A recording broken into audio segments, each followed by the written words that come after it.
This is americasdemocrats.org, the weekly netcast for stand-up Democrats. I'm your host, Jim Cuddy. What has happened to the middle class? Author Joel Kotkin says the issue of class itself eats at the fabric of America.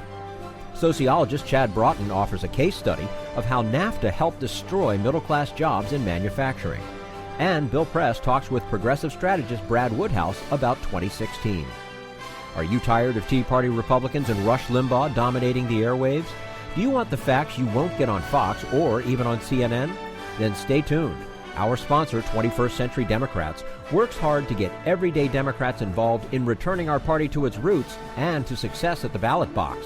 Sit back and listen, then stand up and fight. And follow 21st Century Democrats on Facebook for all the latest progressive news. We're glad you can join us. Joel Kotkin is an internationally recognized authority on global, economic, political, and social trends. He says the issue of class and the widening income gap is destroying the American economy. And we're joined now on americasdemocrats.org, the weekly netcast for stand-up Democrats, by Joel Kotkin. He's an internationally recognized authority on global economic, political, and social trends, also the author of a new book called The New Class Conflict. Joel Kotkin, thanks so much for joining us today on americasdemocrats.org. That's my pleasure. Your book is about the growing income inequality in America, yet you blame not just Republican trickle-down theory, but some unlikely sources as well, namely Democrats in Silicon Valley. What role do they play? Well, there are several different things that have happened. One is I think that the Democrats have not addressed initially. I think they made a big mistake with the stimulus in that they didn't focus on, sort of doing a WPA, Work Progress Administration, bringing all these young people back into the workforce. They didn't do that for lots of political reasons, but I think it was a big problem. A lot of the environmental regulations can be very, very negative for manufacturing. We see this here in California where we're just hemorrhaging the high-paid blue-collar jobs and have been doing it for quite a long time. And that has a very negative effect. And, frankly, Bernanke, used the same theory whether he was working for Bush or working for President Obama. He was, we have to keep the big financial institutions happy, and we have to have, a regime that helps Wall Street, so that will trickle down. I mean, I think there's been as much or more trickle down under President Obama as we saw under President Reagan, perhaps more so. Now, you compare the increasingly digitized economy to the Industrial Revolution. How does it affect the class war you write about? Well, here's a very dangerous thing. The founders of if you go back to the last Industrial Revolution at the turn of the 20th century, those people, whether it was Carnegie or Rockefeller or later, obviously, Ford, they may have been miserable, horrible, terrible people, but they needed middle-class consumers, and they needed working-class people to work for them. They needed to employ people. The Silicon Valley employs relatively few people. The kinds of people they tend to hire are not, basically blue-collar. I mean, African-American and Hispanic incomes in Silicon Valley have actually dropped during this boom, which is very different than what we saw in the past. And I think that their agenda is really not oriented towards a broad-based economy. We're here in California. We have a lot of Silicon Valley backing renewable energy and this and that, and all these subsidies have ended up with very, very high electricity costs. Sometimes 40-50% above the national average. Well, if you're building a semiconductor plant, you're not going to build it in California because the cost of electricity alone will bankrupt you.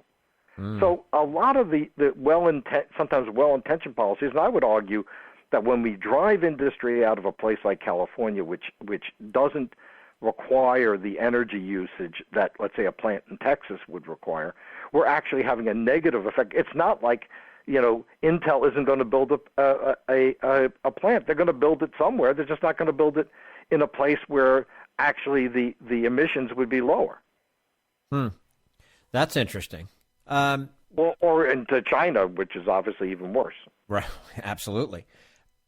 Now I guess we need to get a definition here. What is the middle class? We recently saw a defeated Democratic senator in a campaign debate define it as people making $200,000 or $300,000 a year. That's a problem, isn't it?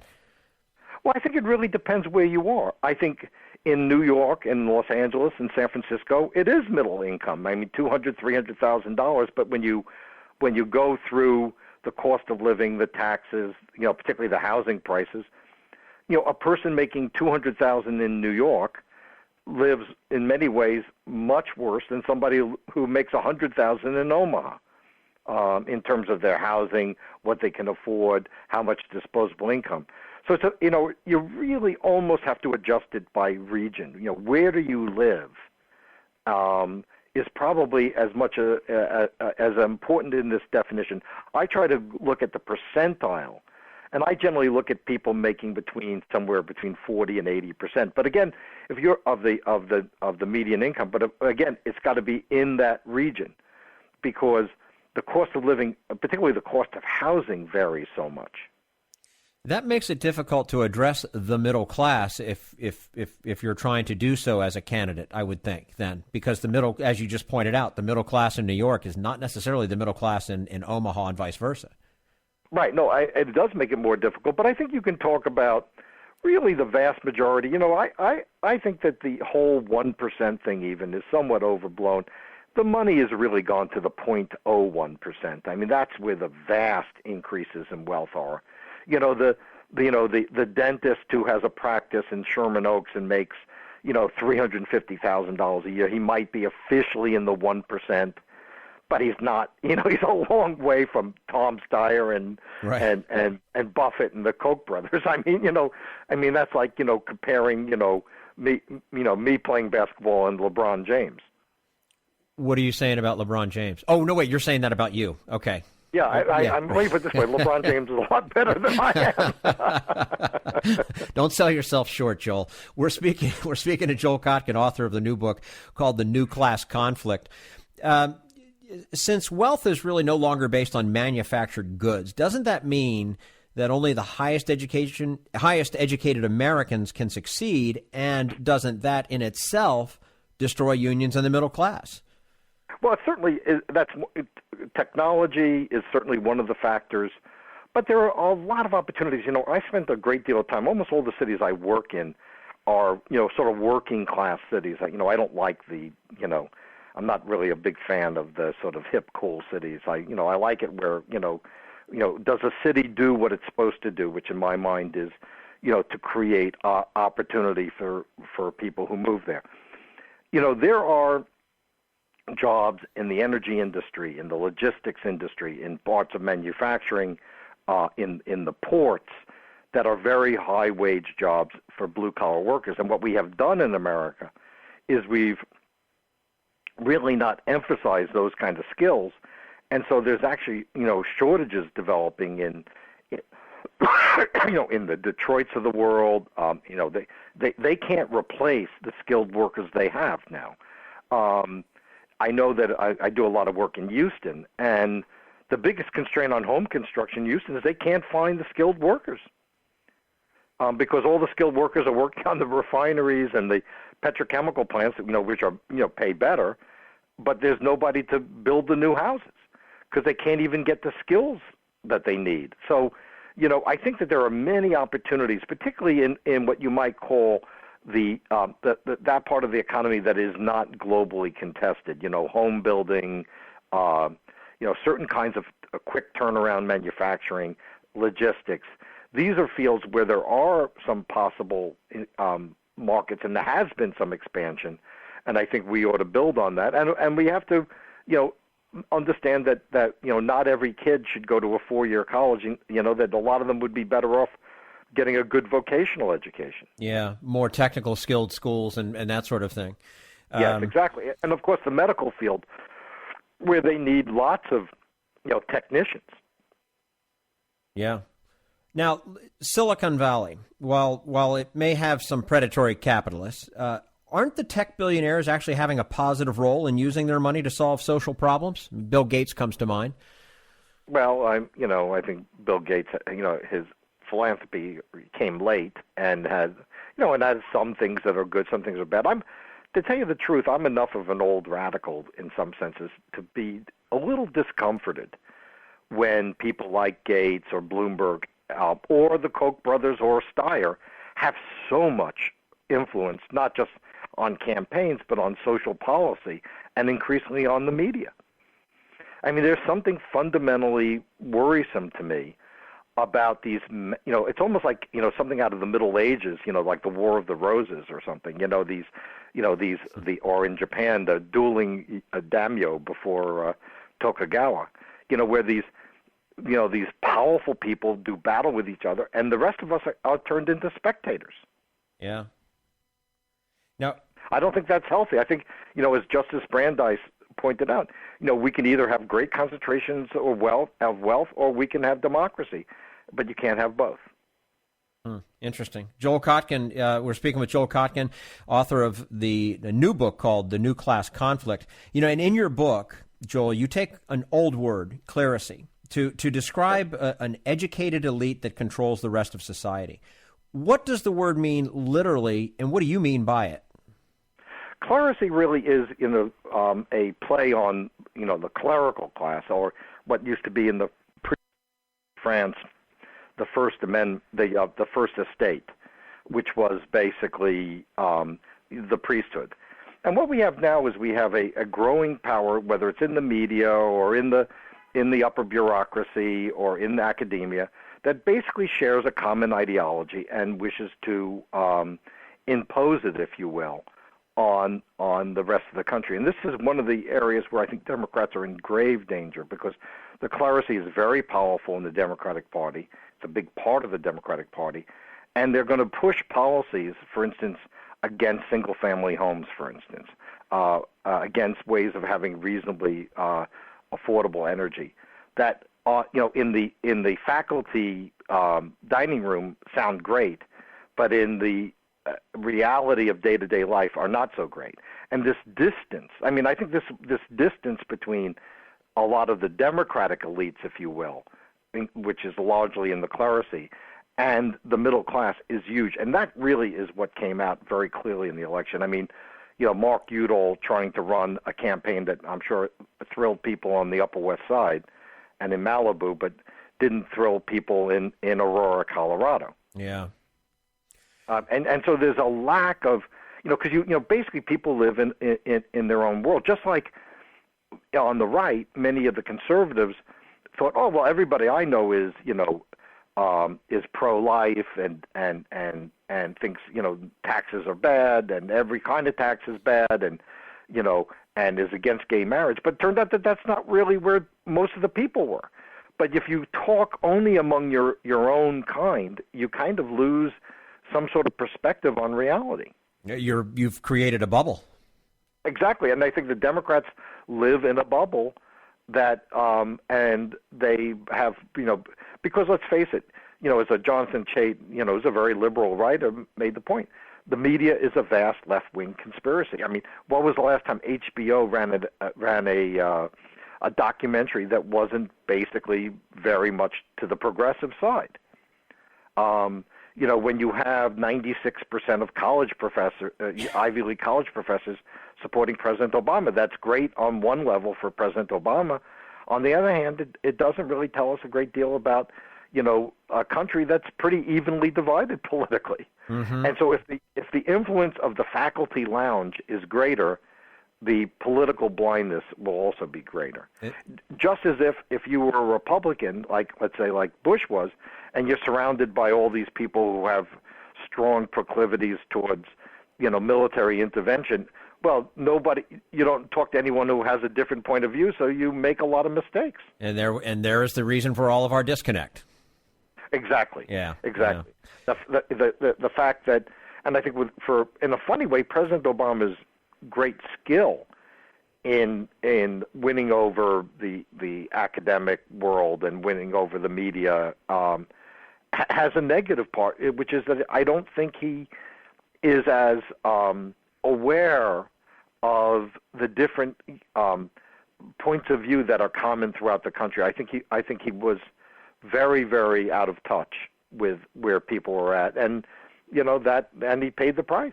Yeah, and there are a lot more people. You're not alone. A lot more people saying that same thing. 100 years ago, it was conservatives who sparked the environmental movement because they had a lot of property to protect. Do you see the same type of hypocrisy by progressives who want us to, quote unquote, live small, but complain about the loss of jobs, which energy and manufacturing growth would create? Oh, well, you're right on target on that one. That's exactly what's happening. And also the other part of it is, frankly, I don't want to be told by like I was just reading a piece the other day about some big Democratic donor, a big climate change activist who takes his yacht to work every day. And he sails this this unbelievable gas guzzling gigantic ship from Berkeley to San Francisco every day. Mm. I mean, it's not like he's taking a rowboat, okay? Yeah, or even a sailboat. I spoke at the Wall Street Journal had an eco-environment conference, and I was one of the speakers. So I asked my host, I said, well, how are most of the people getting here? This was in Santa Barbara. She said, they were flying their private jets. Their private jets. It's a 4-hour drive, and a very beautiful drive, not between San Jose and Santa Barbara, some of the nicest country in the U.S. They have to take a private plane. They can't be like the rest of us schmucks and drive or fly commercial. I mean, it's the there was a great piece written about the smart growth people in L.A. called in the L.A. Weekly called "Do as We Say, Not as We Do." And he went to the house of all the smart growth advocates, and they all lived in gated communities and big houses, not near any kind of transit line. I mean, I don't care if somebody wants to live that way. If they can afford it, that's fine. I have no problem with it. But don't tell, Mr. Ramirez and his family who are saving up to buy a house in Chino that they can't do it. They have to live small. And the other thing is, you have, and this is a bugaboo of mine, you have urban elites who say, oh, well, we live in the city. Well, first of all, if you're on an income of $100,000 a year, what exactly, for a family of four, how do you think you're going to live in L.A.? You think you're going to live nicely? I don't think so. Are you going to live near a school that you would send your kids to? I don't think so. And then they'll say, well, they shouldn't live in these suburbs because they're environmentally poor. But meanwhile, they can afford a nice house or a big apartment in the city. And of course, you ask them, do you have a country house? And of course, they do. And this is part of the reason why the Democrats, I think, did so poorly, is that I don't want to be hectored about reducing my standard of living by people who live 100 times better than I do. It's sort of tough to buy. Excuse me? It's sort of tough to buy that argument when it's coming from that direction. Right. I mean, if it's coming from a monk with a hair shirt in a cave, at least I'll say, okay, you're living that reality. But to be told by people who live, a vastly more lavish lifestyle than I do, and certainly more lavish lifestyle than most people in the working and middle classes, I think that kind of stinks. And I think that in a funny way, the environmental movement has sort of fallen in love with celebrities and very rich people, but at the cost of losing their priorities. I mean, for instance, I'm very much in favor of buying public parks, of having long linear parks going all the way out to the suburbs, like what they're doing in Houston with the Bayou system. But that means that the average person gets access to nature.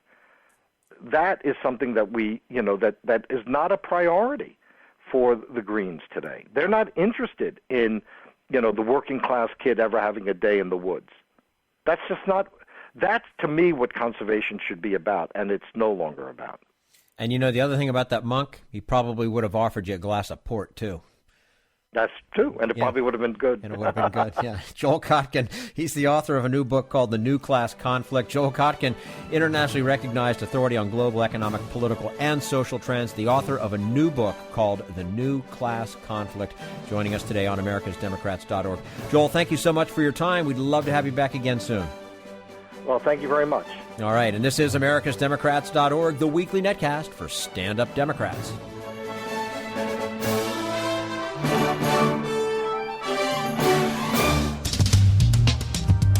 We want you to sit back and listen, but we need you to stand up and fight. Do you want to get involved and help get our party back to its roots and to success at the ballot box?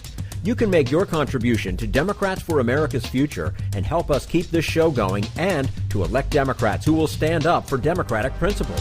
Go to americasdemocrats.org and click on Donate at the top of the page. This is americasdemocrats.org, the weekly netcast for stand-up Democrats. Sociologist Chad Broughton tells us about his case study on how the Maytag man moved to Mexico and why the U.S. needs a new industrial policy in the aftermath of NAFTA. We'll hear from him in just a moment. Right now, we turn to Jim Hightower, America's #1 populist, for his common sense commentary. The spooks are spooked, not by anything that foreign enemies might do to America, but by what our CIA spooks and their political overseers did to America. By America, I mean the essence of our country, our ideals and the moral values we hold up as a beacon to the world. That beacon shines less brightly today because of one word: torture.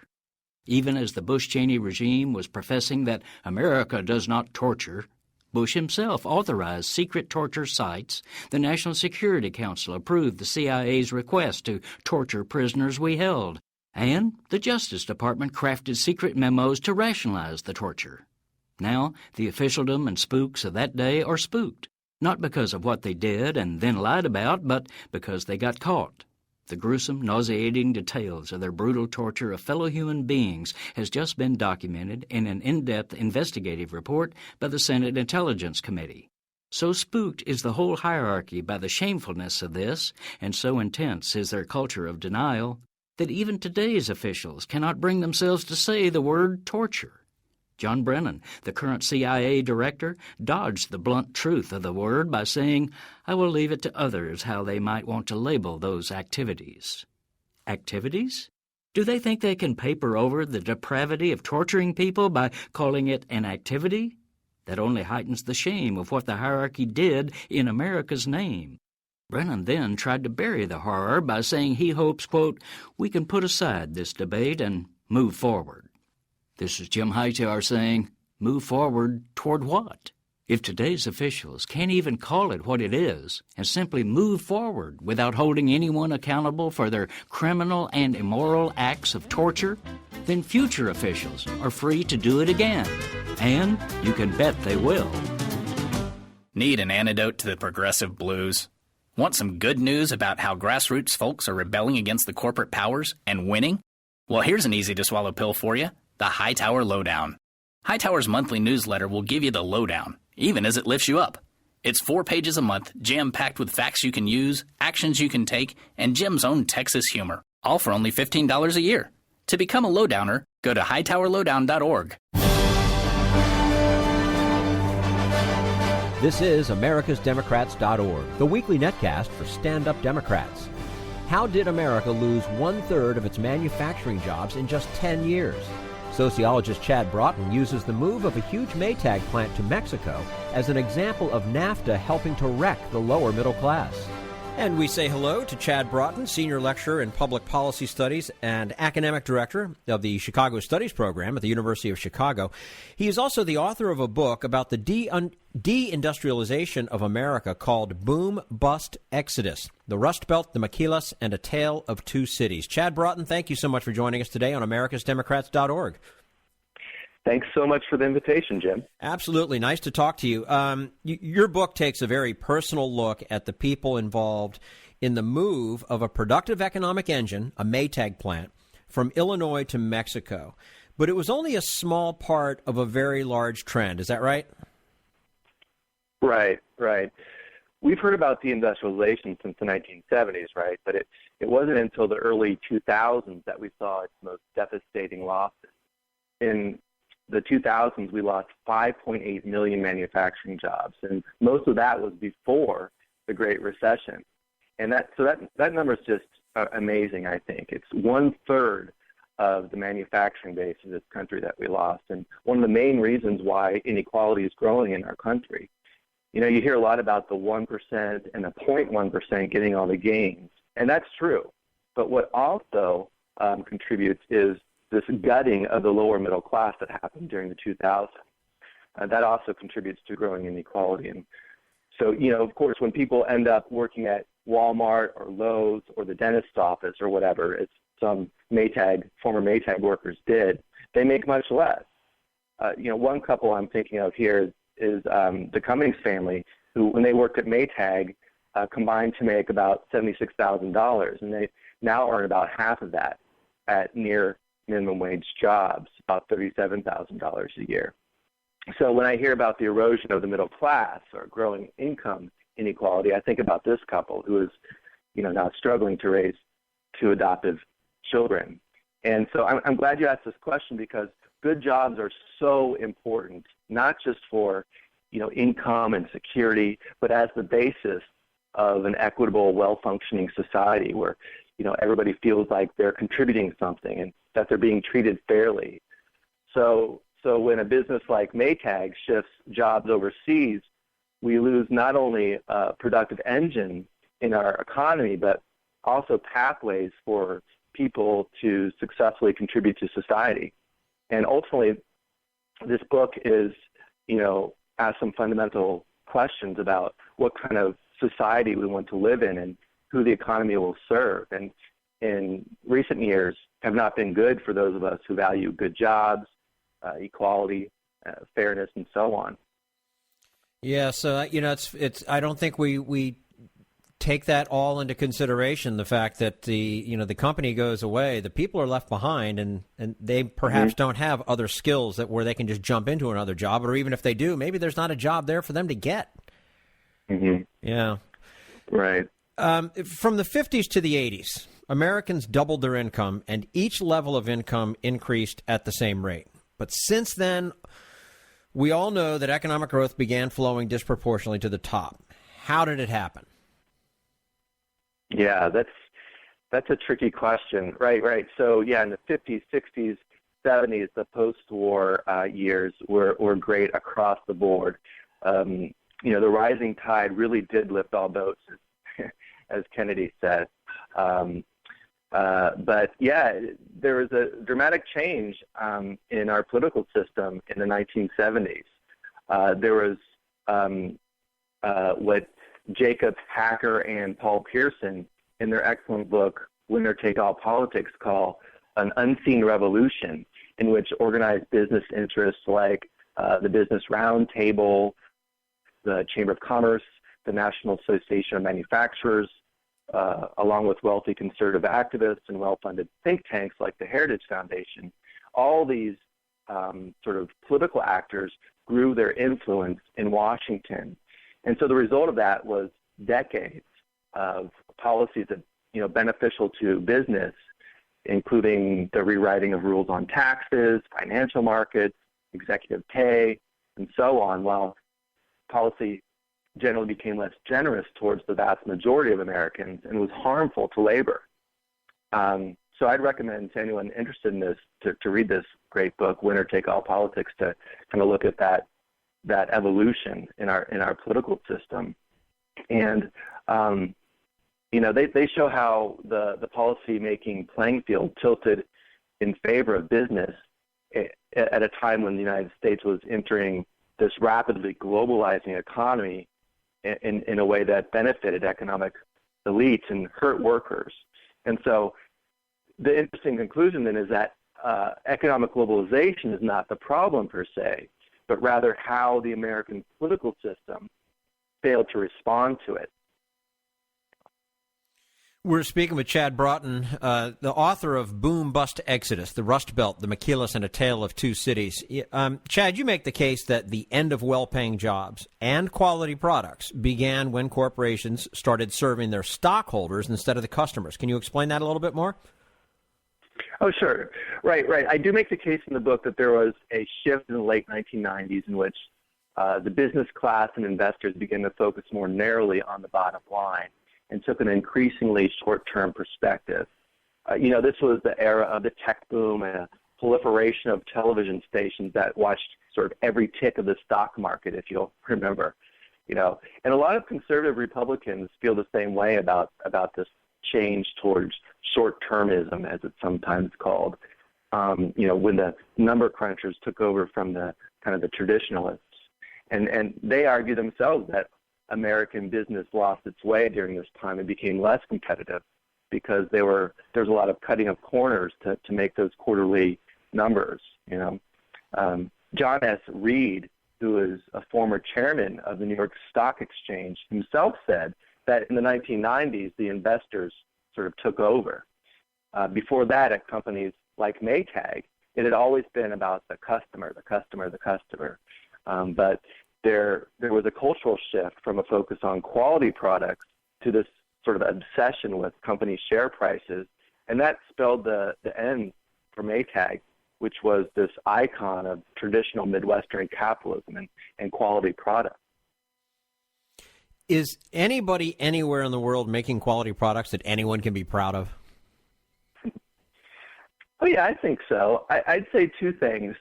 I think in the big picture, the United States is still neck and neck with China in terms of total manufacturing output. These two countries are at the top of the world by far, way ahead of Germany and Japan in manufacturing. It's just that we do it now with fewer people. The era of massive factories like this Maytag factory in Western Illinois, employing thousands of people, is waning in America. But it's just not true to say that America doesn't make stuff anymore. In the United States, workers make heavy farm equipment at John Deere in Illinois. They make Honda Civic hybrids in Indiana. In Memphis, Tennessee, for example, luthiers make beautifully handcrafted Gibson guitars. So America still manufactures.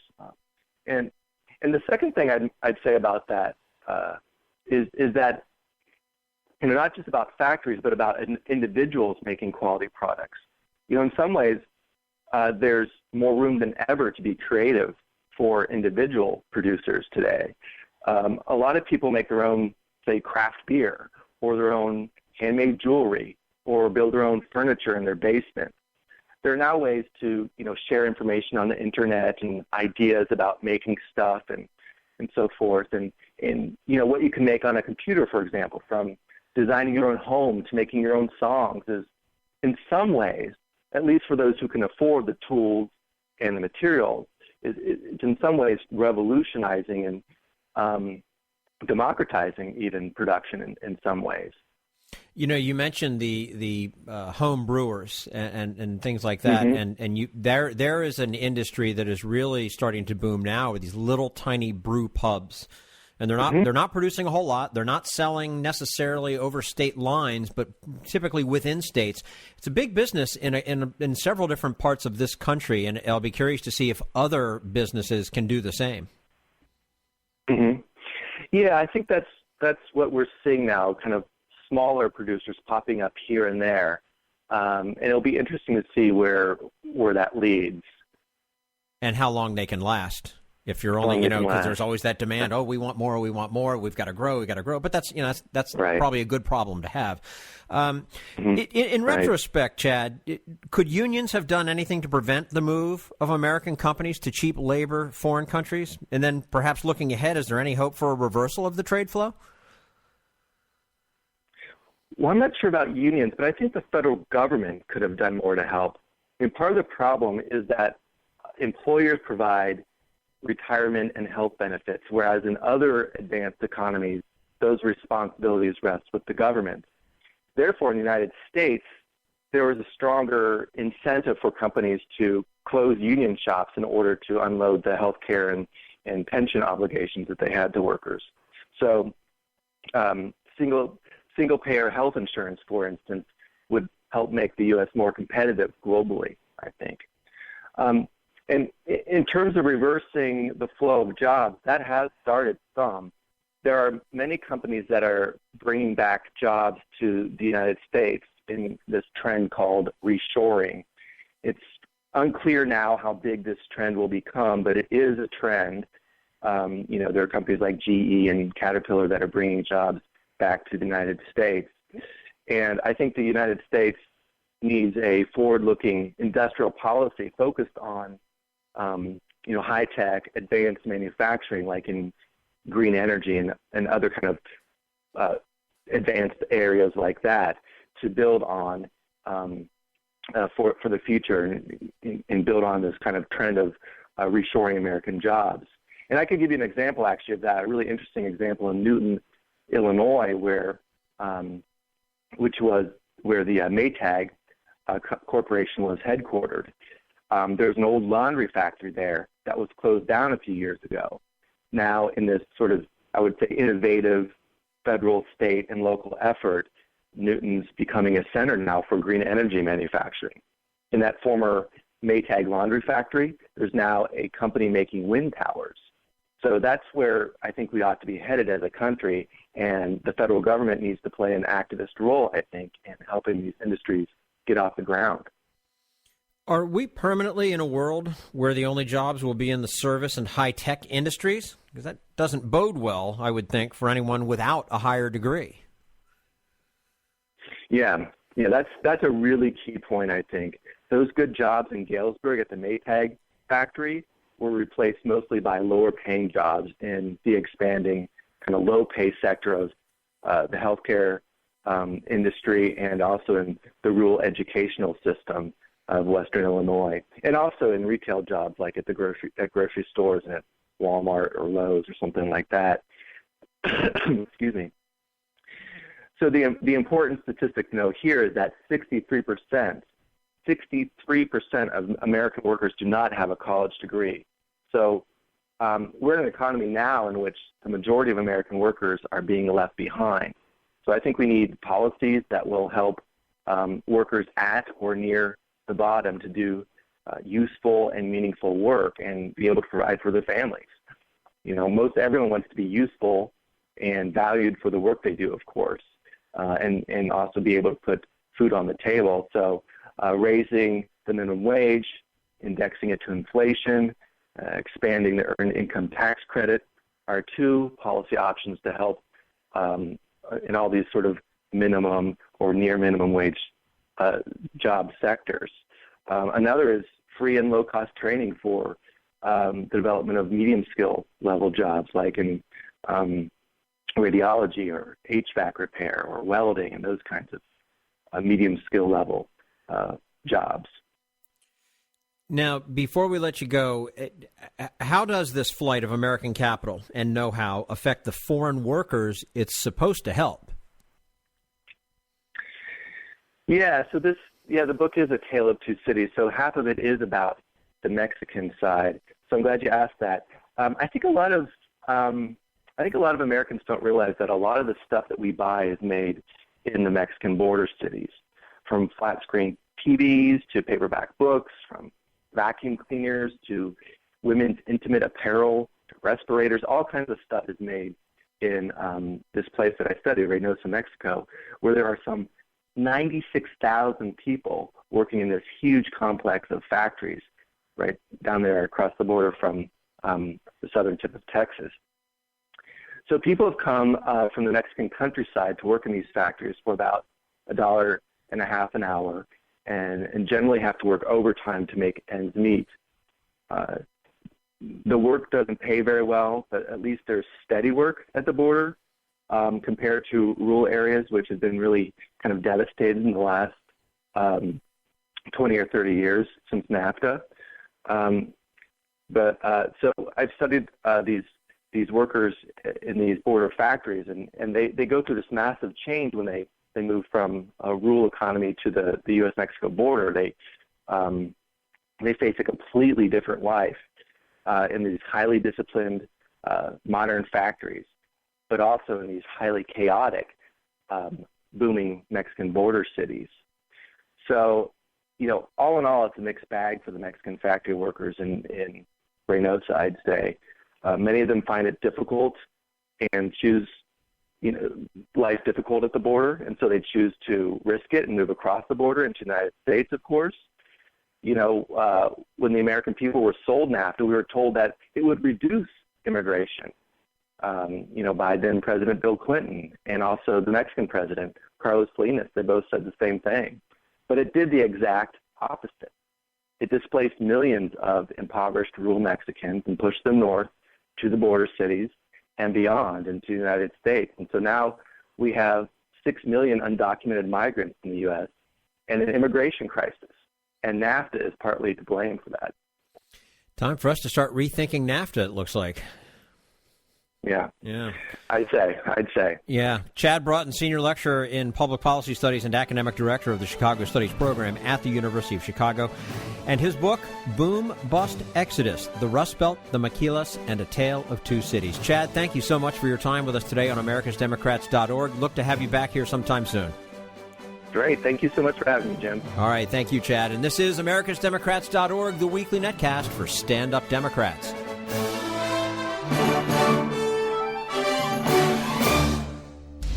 We want you to sit back and listen, but we need you to stand up and fight.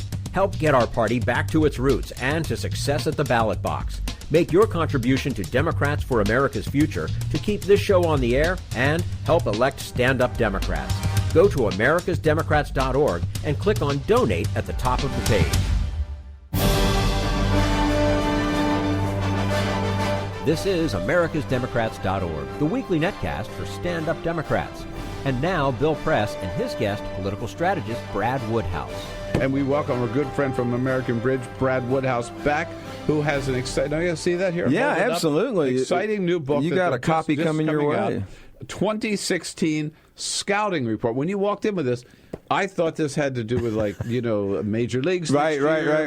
Now, this is like that. It's a scouting report for the Republican Party for 2016. Absolutely. It's very exciting. The free agents are at work here. That's right. That's right. What did you find? Are any of them worth spending any money on? Well, look, there a ton of them are actually scandalized. I mean, as you might imagine, Bridgegate's still going on. I mean, Christie liked to think it's behind him, but this was a really exciting project because there's not been this kind of base level of information put out on such a wide swath of potential candidates. So you did research on every one of the potential candidates for 2016. Yeah. What I would call absolutely. How many? Well, there are 20 in here. There are 20. There are 20 in here. Is there a big enough stage to hold them all for the debate? Look, I think they can find one. And look, they're not all going to run. And some people have said, "Why do you have Susana Martinez in there, or why do you have Rick Santorum? Is he really running again?" We know that. I actually think he is running again. And so our theory behind how we selected these folks was that either they were, we felt, presidential candidates that we know are top tier that are likely to run, like Christie or Walker. There were others that were in the VP kind of sweepstakes for Romney, like Susana Martinez was mentioned as part of that. Right. She's a rising star. There's a demographic. I mean, I'm interested in reading that. I don't know anything about her. Yeah. And so, and Ben Carson is, of course, like he's the flavor of the month. Yeah. I mean, he's actually like, if you take Romney out of the mix, he's ahead in Iowa and ahead in the national polls. So as we started to try to eliminate people, we said, you know what, this person actually might run. And then the flip side is also that even if some of these folks don't run, or maybe they're less likely to run, almost all of them have the potential to be mentioned as vice presidential candidates. And so we had a great time putting this together. Very proud of it. Put it all together in-house. It's a primer. It's obviously not comprehensive. Where can people get it? Well, you can get it at the AmericanBridge.org website, AmericanBridgePAC.org website. You can download it as a PDF. Probably by later this week, it'll be available on Amazon. It'll be available on iBooks, and we're very excited about it. It's stunning. I was flipping through. It's a stunning book. I mean, the photos and how far back you all went to get some of this stuff. American Bridge PAC, Peter. Let's put a link. AmericanBridgePAC.org. And for no other reason, you got to see Scott Walker's mullet he had. Yeah. It's quite a hairdo he had. Yeah. What, really? You got to check it out. Oh, yeah. Well, that's right. Of course, he would be in there, Scott Walker. Our graphic designer was unbelievable. She found, and others were obviously involved in this, but found all these pictures and put all this together right in our war room. I mean, we didn't, we did it all in house. Other than the printing, which we're doing at a union printer, we did it all in house. Ted Cruz, that's a great shot of Ted Cruz. Oh my God, yeah, whoa. Bobby Jindal, you can include in here, absolutely, and Mike Huckabee. and Jeb Bush. Yep. They're not in order of whom do you think are the stronger candidates? Not necessarily. I would say that we have Mitt Romney in there at the very end, and he would be a formidable candidate if he ran.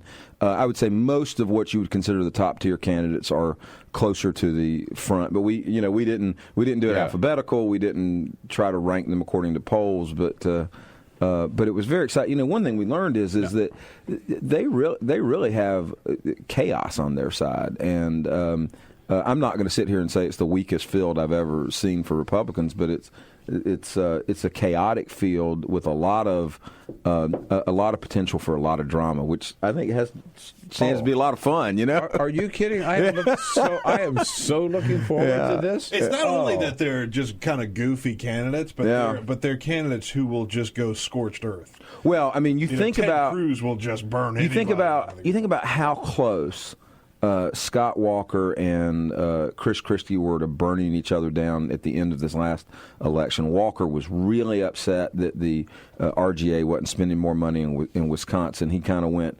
on a media play to get more money, and Christie obviously I think didn't want to spend more money in Wisconsin because I don't think he'd have shed a tear if Scott Walker lost, because they would have taken him out of the running for president. So it's going to be a fascinating field. Well, in a field like that of so many candidates and so many weak candidates, doesn't that sort of play to Mitt Romney? I think so. I mean, which is kind of how he won the last time. He was the only sane one standing. I think that's exactly right, and I think it speaks to why you keep hearing speculation about him. And it's not just that he's feeding the speculation, but I think the donors and some of that set are really concerned about how this primary could play itself out if there's not someone that they think may have more, broader appeal. That's why there seems to be some interest in Jeb, in Jeb Bush. Yeah, so sure. Same thing. Same kind of thing.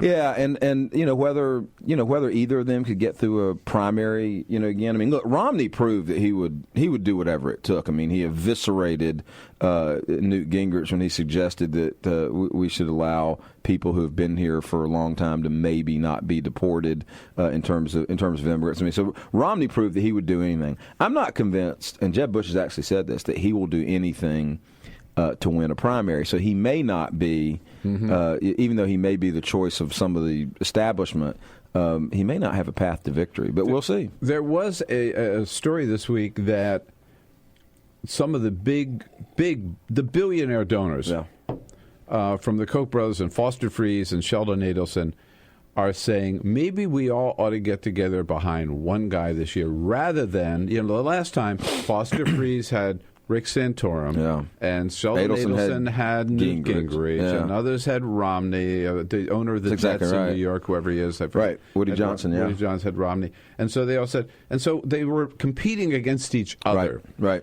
And there's some talk. I think they had a meeting here in Washington to try to say maybe. Isn't that fascinating? I know. The Koch brothers and Sheldon Adelson, one guy. They're going to buy one guy to be president. Well, more power to him. I mean, I don't know that the American public would take that very well. And I don't think this will ever come to fruition. I mean, maybe a couple of them will get together because what horse are they going to ride? I mean, there are a lot of people in the establishment in the donor world that believe that, Scott Walker took on the unions in Wisconsin and, that's what they really want. They want to destroy organized labor. They want to destroy worker protections. They want to destroy environmental protections. So, maybe somebody that did that can, is their horse, or, somebody they think maybe Mitt Romney or Jeb Bush is more electable. So I think they're going to have a hard time coming to consensus, which is the benefit that I think we have, Democrats have, in having such a big field, is that no one is likely to emerge soon, at least, as a formidable candidate to whoever we run. Well, I've never seen anything like this before in all the time that I've been around politics. I mean, every campaign does a so-called oppo research on the person that they're going to run against, right? Or they, once they know, or maybe two or three people just sizing up.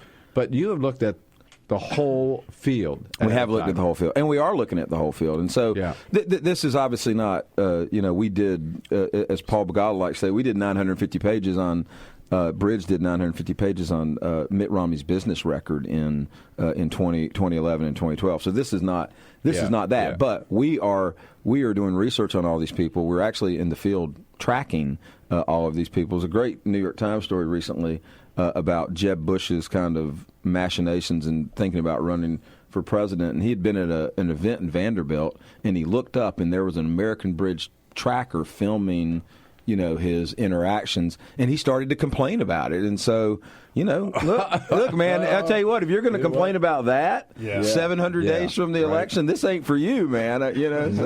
So we're really proud of the work that we're doing. I've got one word for him: macaca. Exactly. Right. Be careful. That's right. These days, you got to know, man. Yep, that's right. So, American Bridge, they are watching you. Yeah. Here it is, the Scouting Report 2016. Brad Woodhouse, head of American Bridge, here in the studio with us.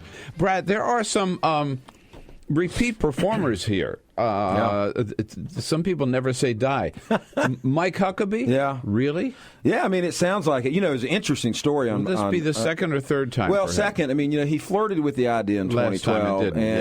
And he had just... He was making too much money on Fox. He was making too much money. He needed to make money because he went and bought this estate in Florida. He moved away from Arkansas, moved to Florida, and he needed to make money. Maybe he's made enough now. So we actually have a offshoot of American Bridge that files ethics and legal complaints against candidates that we think are involved in some shady stuff.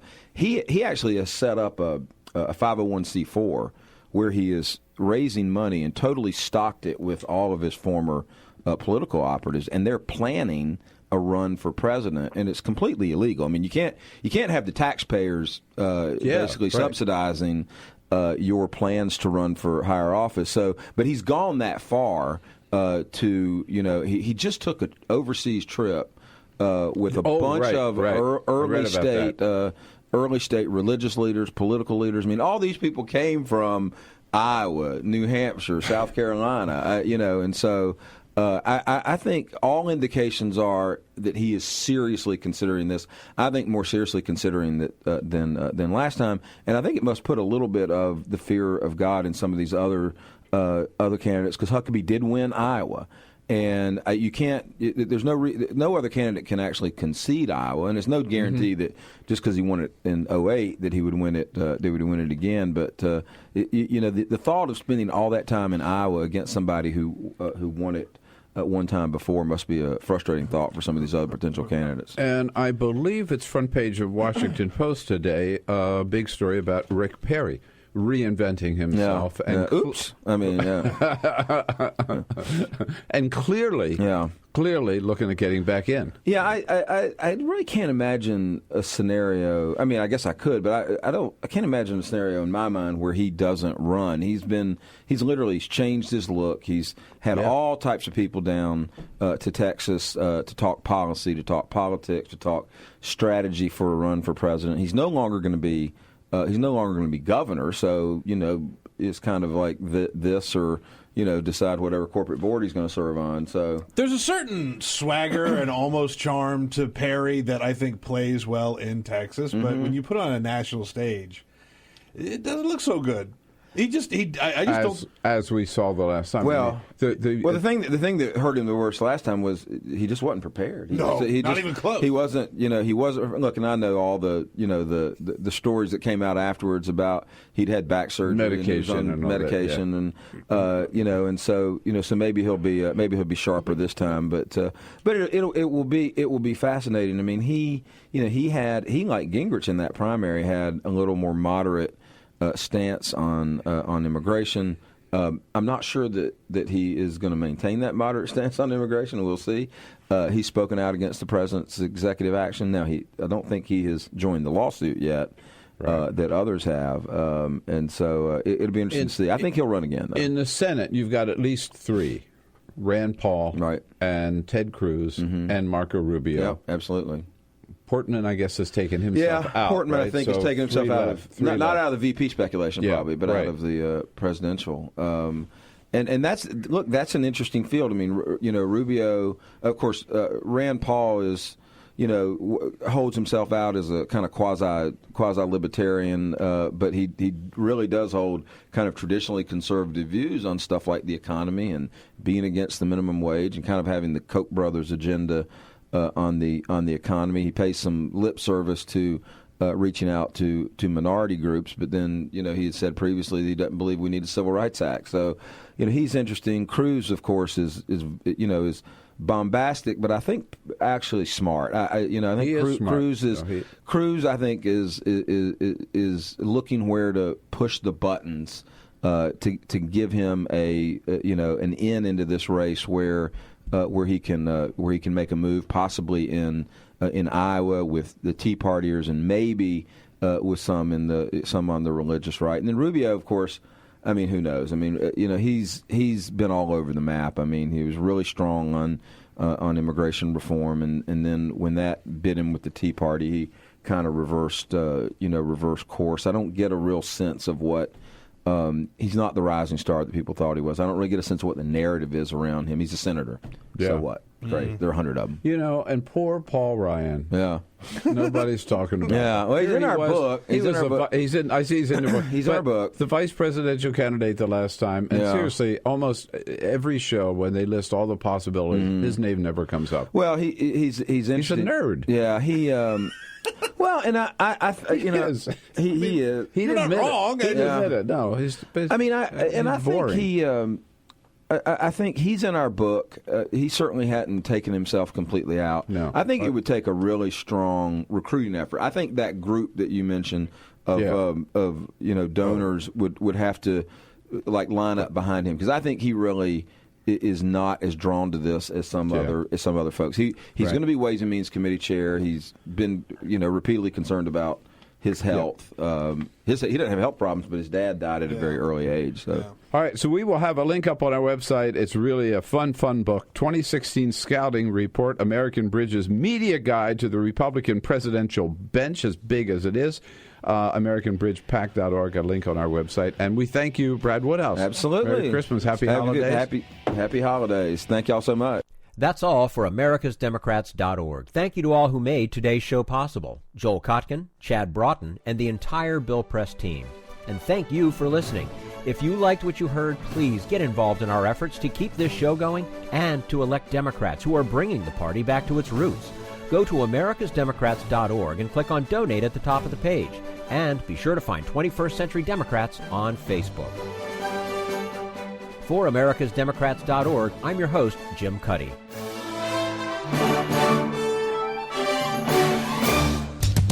We want you to sit back and listen, but we need you to stand up and fight. Join us, support the show, and help elect Democrats who will stand up for democratic principles with your contribution today. Go to AmericasDemocrats.org and click on Donate.